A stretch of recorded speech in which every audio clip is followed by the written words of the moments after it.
Welcome to Driving Immersion. This is the immersive racing experience. Studio 397's Le Mans Ultimate is the best detailed simulation of the World Endurance Championship. This is a continuation of our full 24 hours of Le Mans series. We will be racing in Le Mans Ultimate using as much of its simulation factors to be as close to the racing as possible. We drive from the cockpit using a Fanatec CSL DD Plus wheel and load cell pedal set, without any assists except for what exists in the car.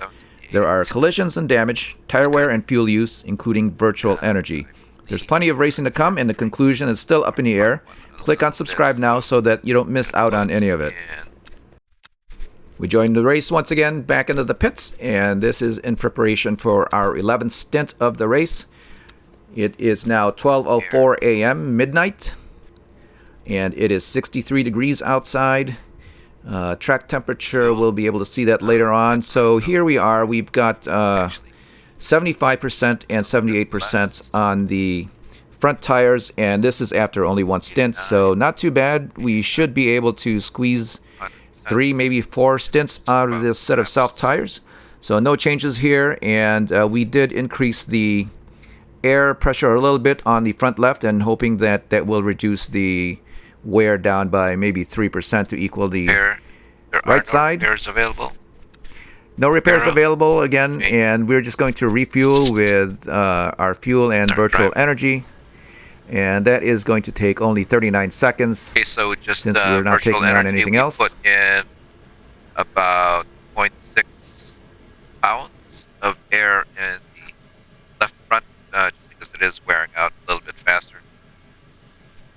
A little bit more pressure will keep it cool and not wear out as fast, but we'll see how it goes. So we are in first right now, second place coming in 60 seconds. We should be able to get out more than, so 39 seconds. Put it in here, ready to go.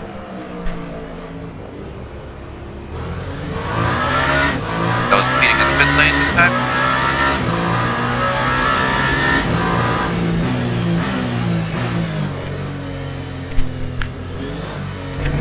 Almost went the rear end around. So again, we rejoin the field. In first place, second place, the Cadillac of Ranger van der Zand, and then third place, Nicolas Lapierre. And we got a quick glimpse of him. That is the Alpine just behind, coming into your picture. So between second and third, the race is very close right now. The number 8 coming down the Mulsanne straight, passing the GT3 Mustang. 7 hypercars left. Obviously, we still have to finish in order to win. Looks like.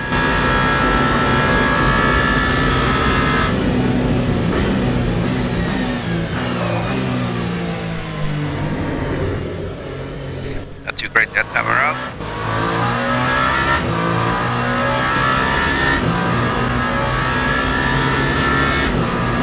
So again, there's the field. In fourth place is Oliver Rasmussen, again in the Toyota Porsche.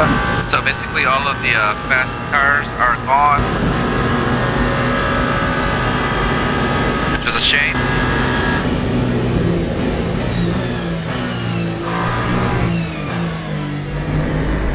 And in fifth place, but we have to survive this game of attrition. That is the red Cadillac of Philippe Durrani.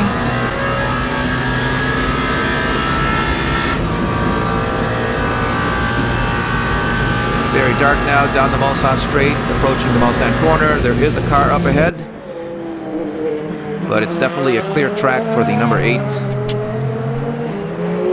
Again, the attrition here at Le Mans is taking a toll on the other teams.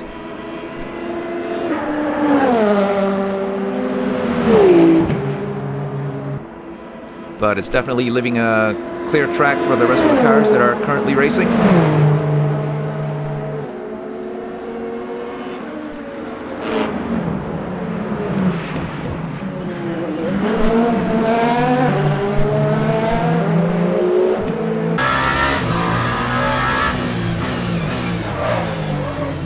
Should be around midnight by now. I do see a star, a couple of stars in the sky.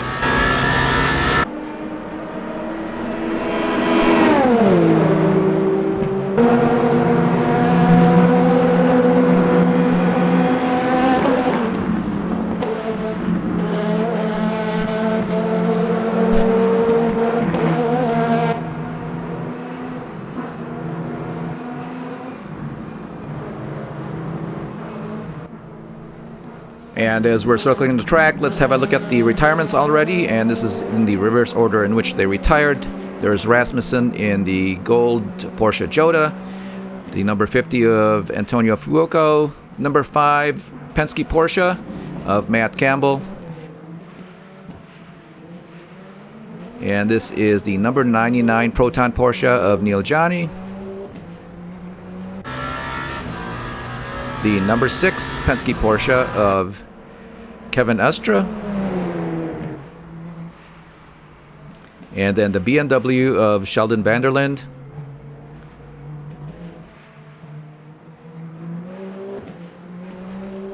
The number 51 of Alessandro Pierguidi. And the number 4 of Matthew Jaminet, the Penske Porsche, also out of the race early on. And then the number 19 Lamborghini. And again, there's no indication of why or how they retired. The number 2 Cadillac of Earl Bamber. Again, very early in the race still. The Peugeot of Stoffel Van Dorn.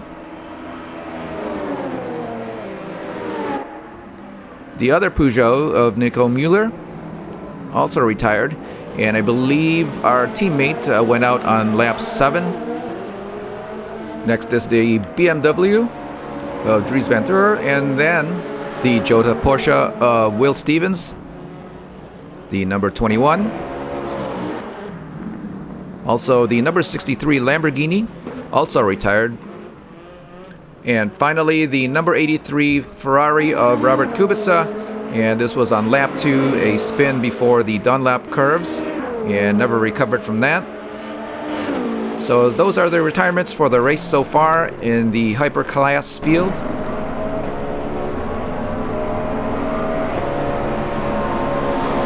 And back on track, we are looking at the Wayland Cadillac, and this is going to be Philippe Durrani. He's currently in 6th place.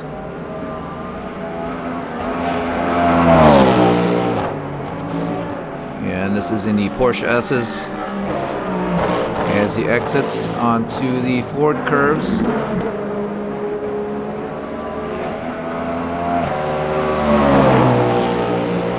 Durrani has not been a factor here at Le Mans this time around. He has been languishing pretty far back into the field.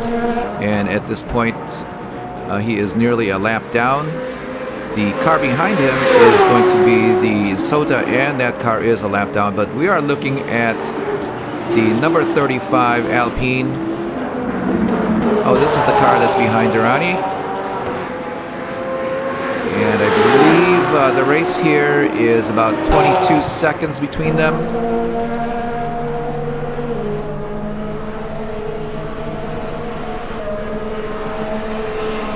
This is the Isota, number 11. And this is the final place hypercar in the race so far.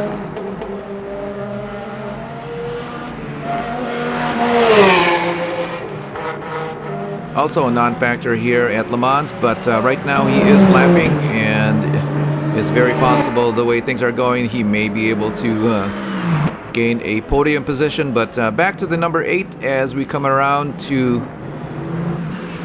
the start-finish line once again.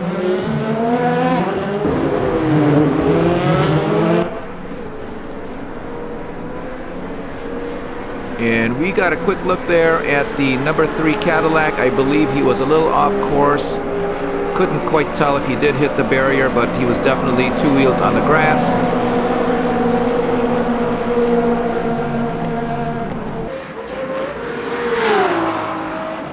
Very squirrely there, may have had a flat tire or perhaps some suspension damage as a result.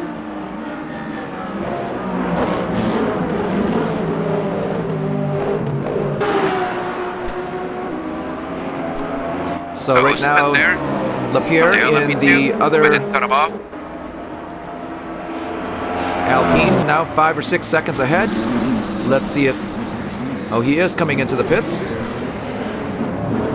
And hopefully he'll get some repair work done. Don't know if he's got a flat or a break in the suspension or anything else. There is the Alpine. I believe that is Nicolas Lapierre.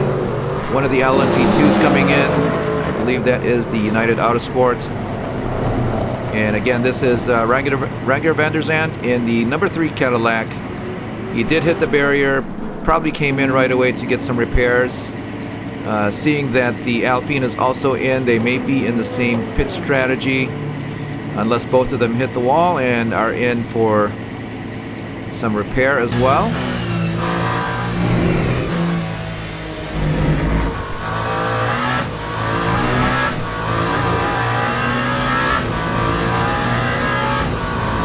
Continuing on with the number 8.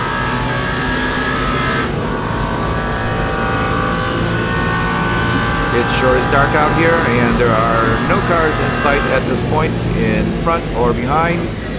This is the Mulsanne corner. Very slow first or second gear.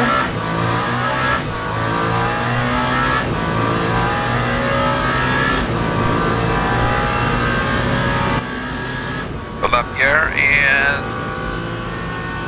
Van der Zandt are in the pits. Lap 2. And with that, Oliver Rasmussen has moved himself up to second place. He is 98 seconds behind the number 8. Really not too far back. That is easily a good long pit stop if any damage occurs and needs repair. So we have a clear track. The thing to do now is just drive quickly and have a steady lap.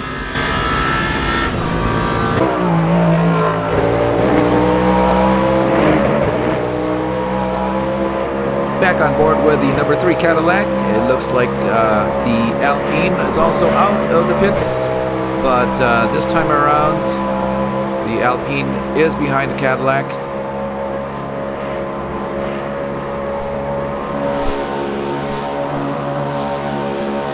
So unfortunate that we were not able to see it, but if the Cadillac here had some repairs that had to be done, it's likely that the Alpine also had repairs done,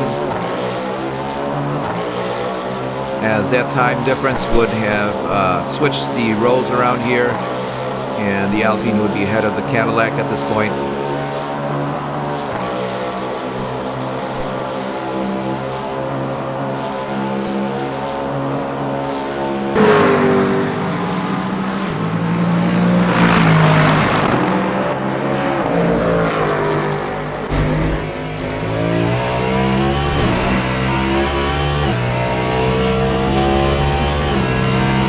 That car that we see ahead of us is the number 35 Alpine, certainly within sight here of Renger van der Zandt, and the number 3 Cadillac, and again coming in through the Mulsanne corner.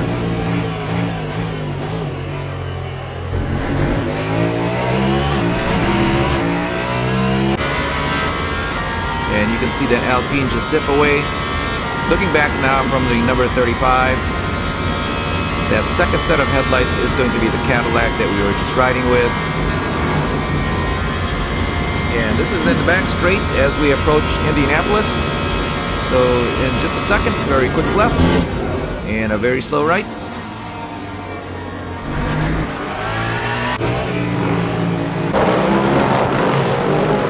Back on board with the number 3 as we clear the Lexus GT3. And again, just disappearing out of your picture is the Alpine.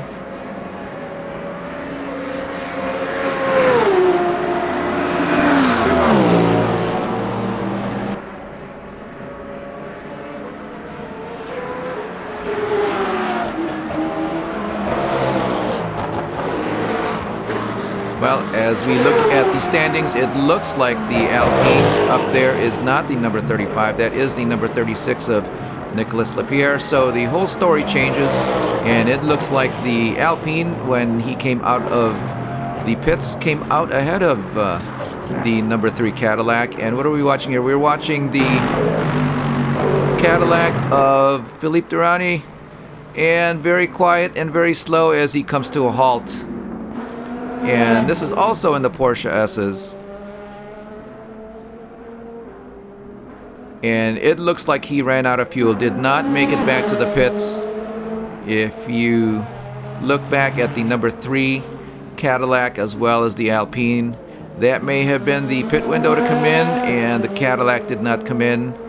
Also running out of gas here, as there's no way for us to see if there's any damage or if there's a mechanical failure, as there's no smoke, no fire.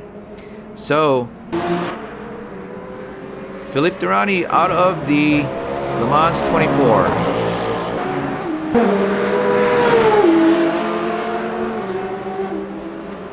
So 5 cars left now in the hyperclass field, as we are looking again at the Isota. Pretty far back, but continues to run. Back to the Alpine.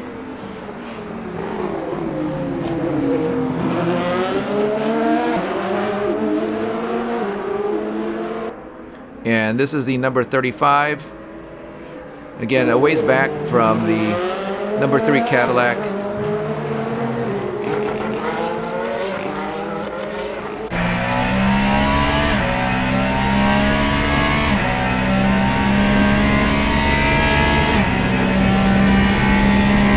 So we're riding with the Isota in the darkness as we approach Indianapolis on the back straight. There we see him through the trees on a very lonely track at night.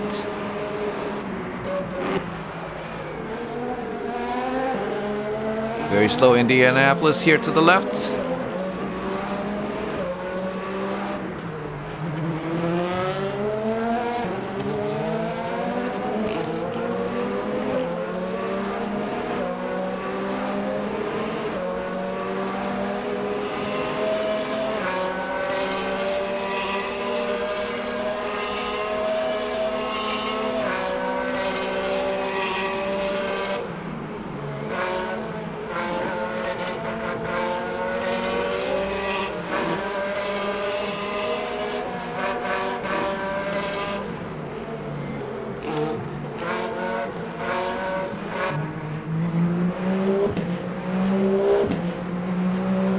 Back to the first place, number 8 Toyota, as we exit out of the first chicane on the Mulsanne Straight.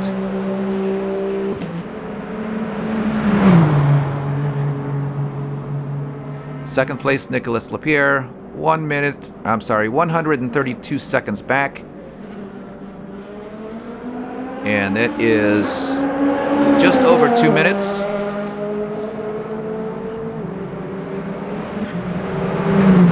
However, that's still on the same lap here at Le Mans.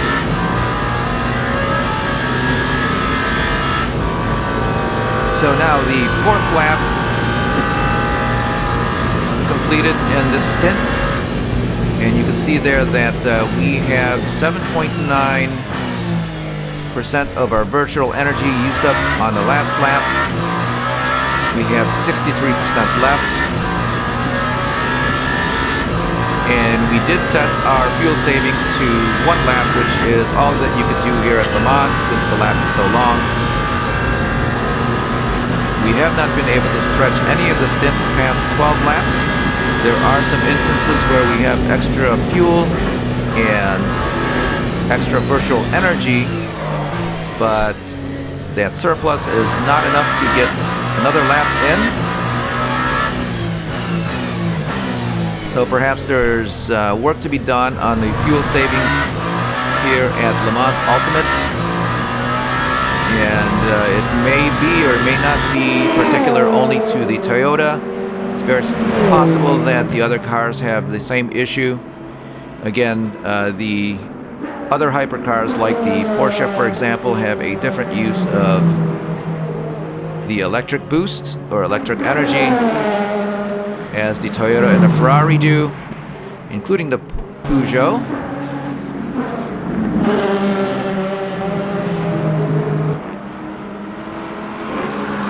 And certainly if there wasn't so much attrition here at the 24 Hours of Le Mans, it would be more critical with the virtual energy, as we are watching the Alpine coming through one of the chicanes, a car has spun, and I believe,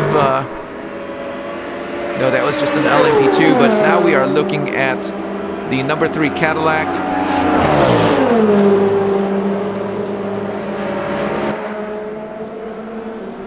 So the number 3 Cadillac is within 5 seconds of the number 2 Alpine. And again, this race is very close between the two. Coming out of the second chicane.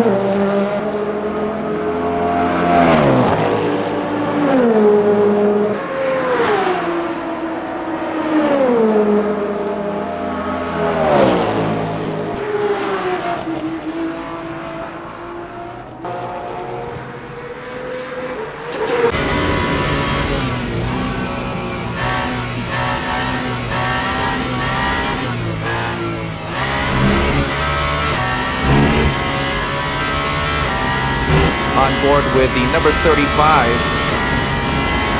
Alpine as we come around to cross the start-finish line, quite a ways back from the other Alpine and Regular van der Zandt racing together. Up here.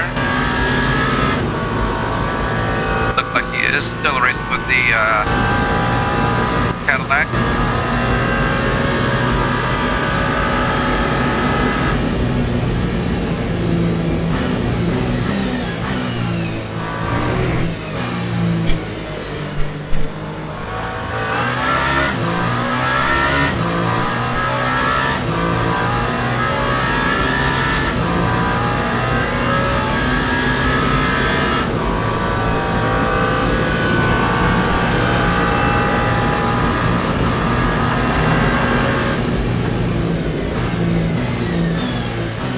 There are the purple lights indicating when we should lift off the throttle and coast into the turn. So we are coming around to finish our 6th lap. It looks like we are a tenth of a lap away from doing 13.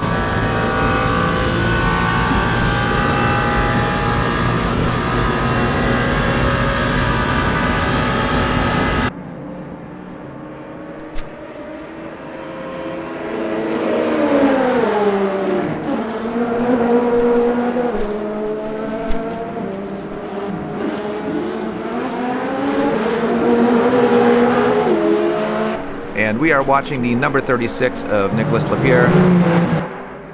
And coming into your picture in the very far back should be the Cadillac. Yes, the 3rd car there as we come in through the corner. Black and yellow. So being held back a little bit by the GT3s. And I believe there were 2 of them in front of him.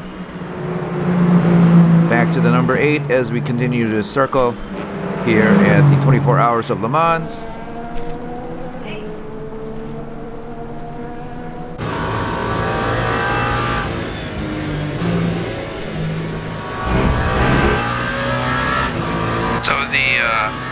First Toyota, the gold Porsche, is out, and the red Cadillac is out. Oh, not watching.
So a quick look at our virtual energy there Our target is 6.7. We are currently 16 hours left. only getting So 6.2. 2 a.m. So we just need a little bit more economy, and that's better explained here. Our average is 7.99. The last lap is 7.81, but we need to be at 7.3, which is nearly impossible. I think we could try it, but we would be losing so much time. Right now, if you look at the purple lights that come on just before we approach a braking zone into a corner, they come on very early, at least a couple of 100 meters.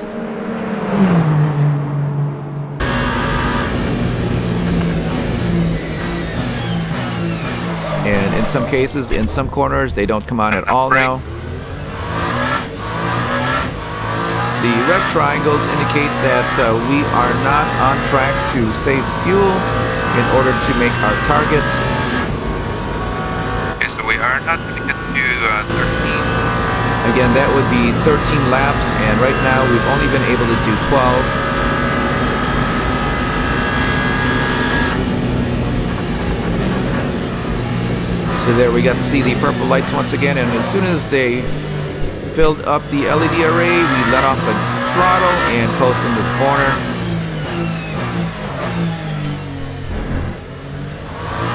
The yellow lights on the dash indicate brake lockup or the tire skidding. The green indicate traction control.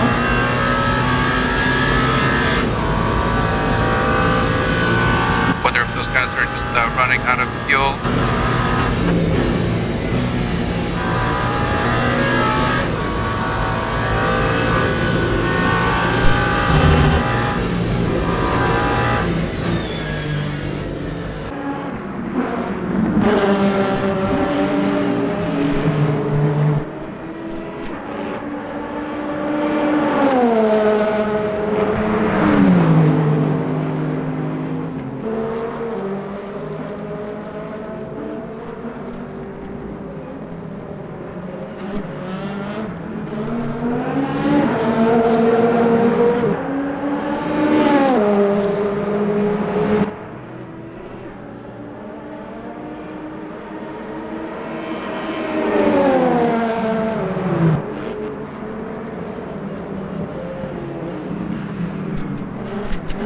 Coming through the Dunlop curve once again and under the bridge.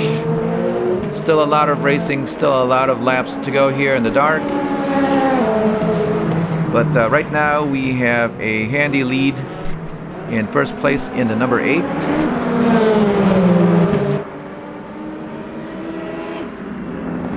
There are 5 hypercars left in the field out of 22. No need for any accidents.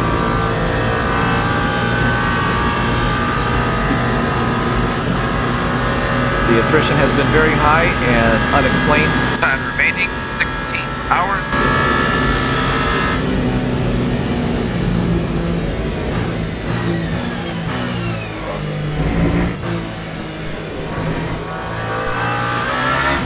That is a purple sector 1.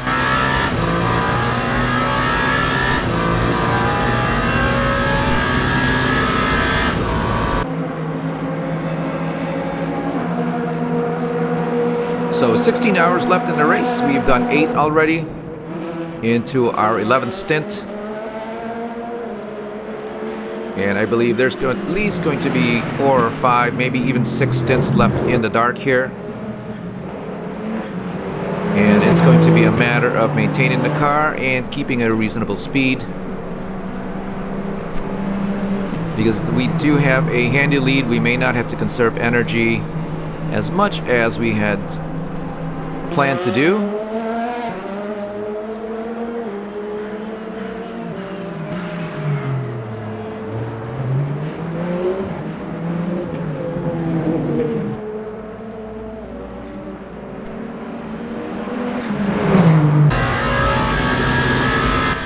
Gotta boost up our electrical energy as we are burning more fuel without it.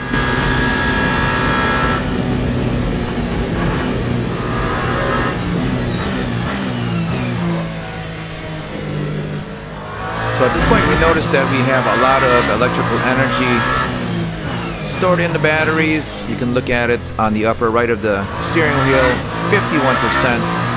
And that is kind of high. We should be in the 30s, 20s, or even below that if we are using it. But right now, as a result, we are actually using a little bit more fuel. We are still in the window of our pit. Again, we've been ending up with about 1.8, 1.9 extra gallons of fuel. Almost enough to get around the whole lap. But again, the strategy for trying to get to 13 laps is just not working out. It's very possible it could be done if we just drove so much slowly or so much slower.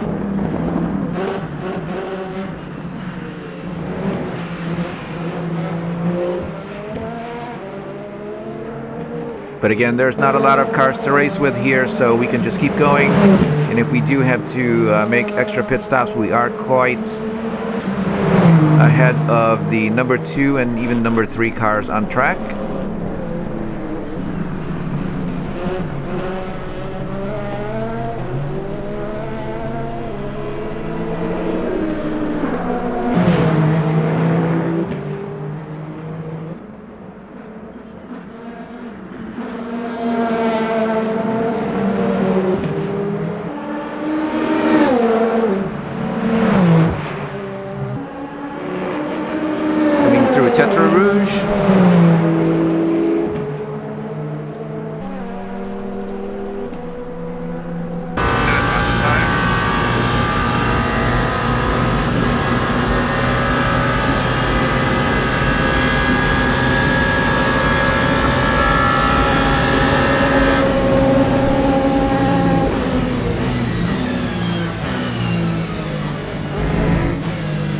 Coasting into the first chicane very early here, you can see that the LMP2 came back around.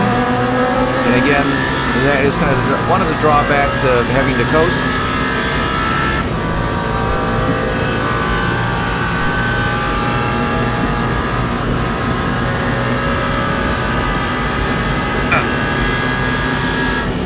Because it's only 12:35, I thought it was 2.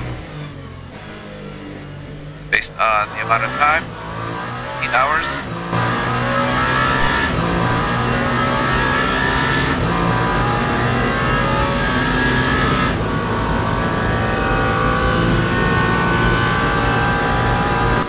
Degrees.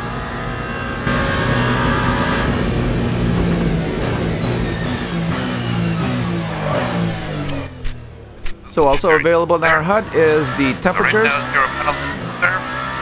We have 2.5 points out of 85 on track limit.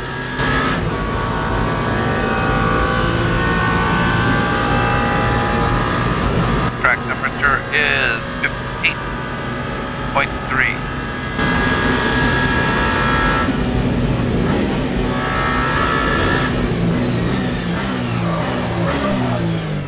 Wow.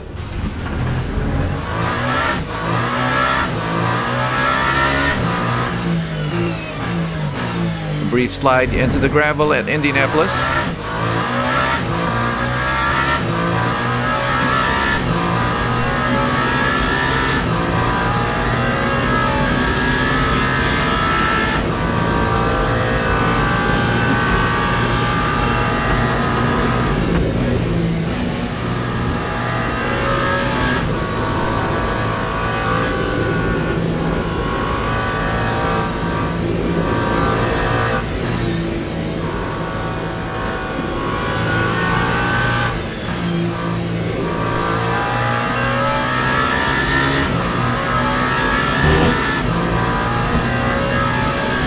Having a quick look at the timing on the upper left, it looks like we lost a little bit of time, maybe as much as 10 or 12 seconds to the number 2 and number 3 cars in the field. Again, as we try to coast into the corners, we are losing a lot of time in order to save fuel. And that is one of the variables here at Le Mans Ultimate and the World Endurance Championship is that your competitors may not be saving fuel, and they will certainly be going faster than you, even though you may have a faster car. It does not mean that you will have the faster lap. So the virtual energy has come out to be a very good equalizer, or at least makes the playing field very fair.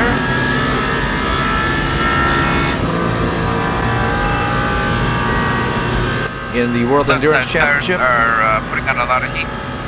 There's also the balance of power, and has not been addressed here in Le Mans Ultimate, as that's supposed to be changing constantly based on the teams and the car's performance. So we are no longer getting the purple guidance lights on the dash. I believe we are way out of range. Yes, we are.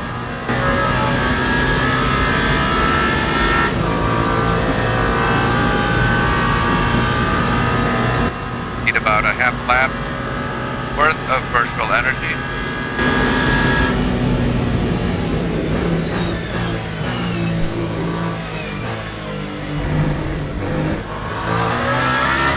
Well, I need to make it to 12 at least.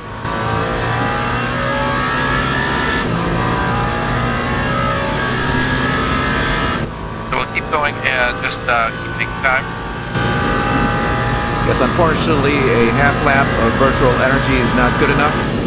If you come in depleted, you will get a 100-second penalty. And when the virtual energy usually runs out, your fuel actually runs out nearly at the same rate.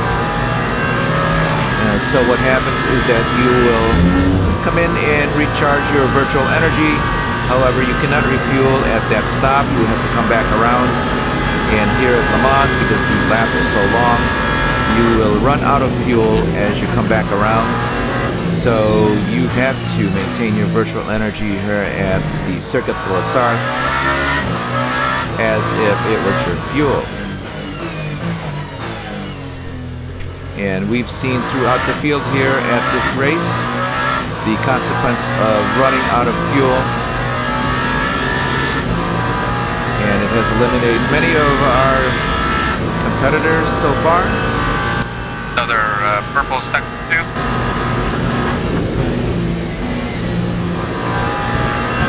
So as we are coming around to complete lap 10, the number 8 here is not going to be able to make 13 laps.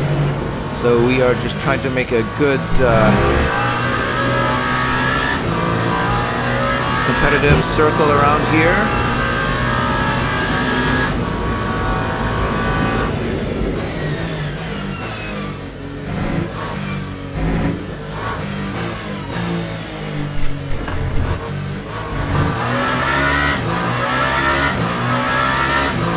That time was a 3:37.43.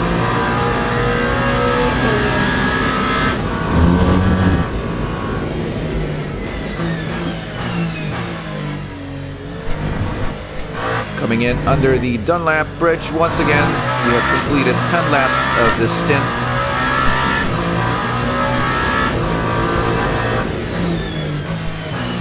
We are showing 4.5 laps of fuel. We will need at least 1.8 or 1.9 for each lap. Doing the math, we should be able to do 2 extra laps. Unfortunately, if you look at the virtual energy, which is on the lower left of the screen, it is 18%. And right now we are using 8.08 per lap. Now it's 18% as we are already a third into this 11th lap. So again, that will not be enough to get the 13th lap.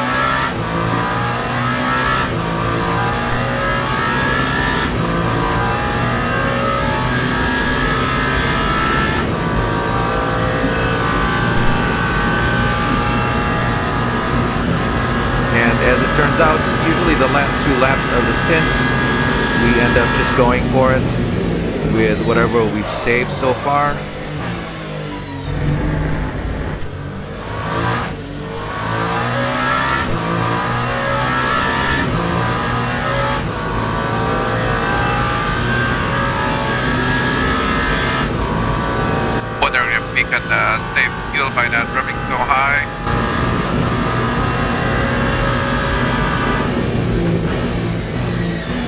Yes, we've also tried short shifting, meaning we shift earlier into the gear and not letting the engine rev so high.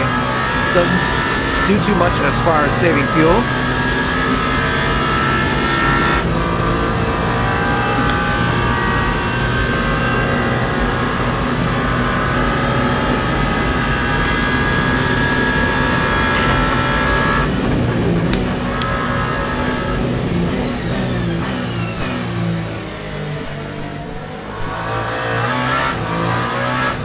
So in the last 2 laps, we've actually been back up to speed, and you can see here that our virtual energy is getting close,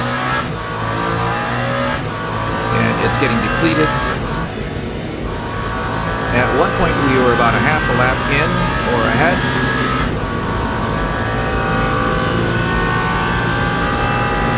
Again, based on the calculations, we will need 16% at least.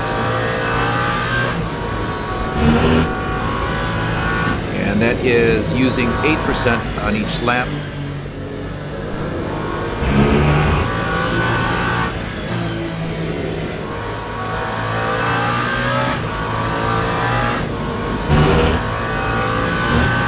And at this point, we definitely don't have enough virtual energy to do the 13th lap. As we come around the start-finish line, wow. Oh, very big skid there for the number 8. Are those tires just cold?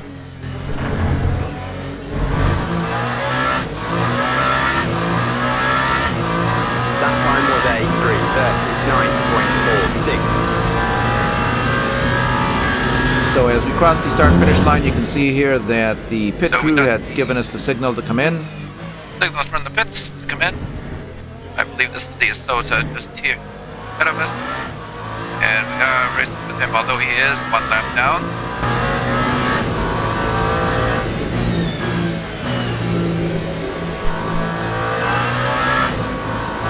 So as we approach Tetra Rouge and go down the Mulsanne Straight, it's possible that we may be lapping the Isota a second time, and that will put him 2 laps down.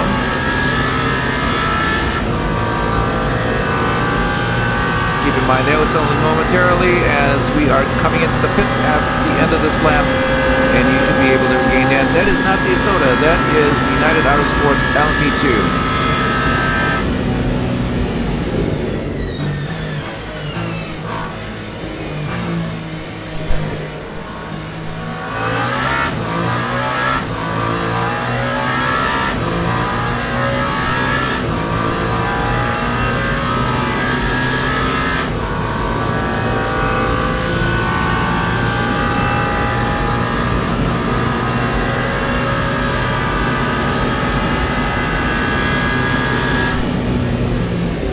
So on the HUD is the pit strategy available for use or change while we are driving, and up until the last update of Le Mans Ultimate, that is how we were configuring our pit stop.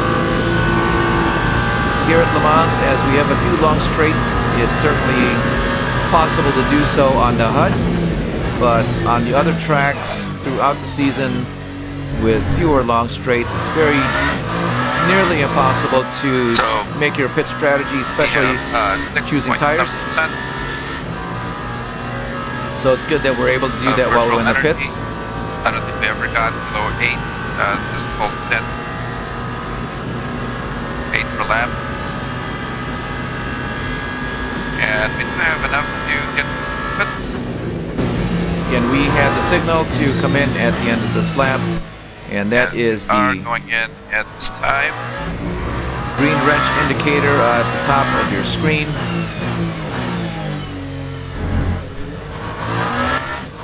Rather uneventful stint there, but again, feel like nothing's going wrong with the car. Once the crew calls you in, that indicator there does not disappear, so that you don't forget to come in, which again is a plus. I left the Isota pretty far behind. Hopefully he can continue on.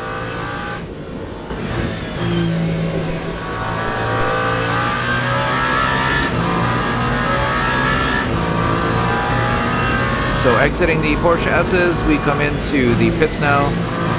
There we are, back in the pit lane. 134 seconds ahead of P2. Again, Oliver Rasmussen out of the race at the 11th stint of this race. So Lap 3, hypercars left. 45.66. Also Philippe Durrani. And we should be able to get out of the pits here before Nicholas Lapierre comes through. We are only putting in fuel again. No damage. Tires look good. 50%.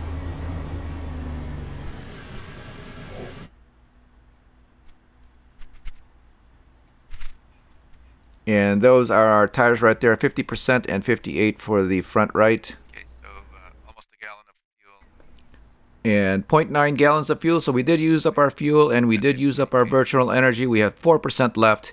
Again, we would need 8, so that's about a half a lap that we have in surplus. Tires for the hypercar. Here are the standings after the 11th stint. Again, 5 hypercars left in the field. And that's going to do it for the 11th stint.